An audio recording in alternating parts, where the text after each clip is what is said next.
નમસ્કાર દર્શક મિત્રો, હું છું રૂપાલી વણિચિયા. સંપૂર્ણ ન્યૂઝમાં આપનું સ્વાગત છે.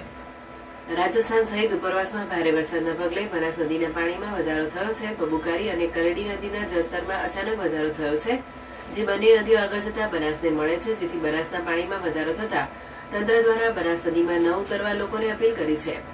ઇકબાલગઢના બ્રિશેશ્વર ખાતે મોટી સંખ્યામાં ગણેશ વિસર્જન કરવા લોકો આવતા હોય છે. તેના માટે નદી કાંઠે પોલીસ અને જીઆરડીના જવાનોનો ચુસ્ત પોલીસ બંદોબસ્ત ગોઠવાયો છે. ઉપરવાસમાં ભારે વરસાદના લીધે રાજસ્થાનથી ગુજરાતમાં પ્રવેશ કરતી કલેડી અને બબુકારી નદીમાં નવા નીર આવ્યા છે. બંને નદીના પાણી અમીરગઢની બનાસ નદીમાં આવતા બનાસ નદીના જળસ્તરમાં વધારો થયો છે.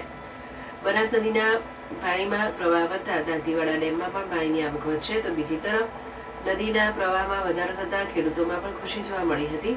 તો બીજી તરફ બનાસ નદીના પાણીના પ્રવાહમાં વધારો થતા તંત્ર એલર્ટ બન્યું છે અને નદીકાંઠા વિસ્તારમાં કોઈ જાય નહીં તેને લઈ અમીરગઢ પોલીસ અને જીઆરડી જવાનોનો વિશ્વેશ્વર ખાતે બંદોબસ્ત મૂકવામાં આવ્યો છે.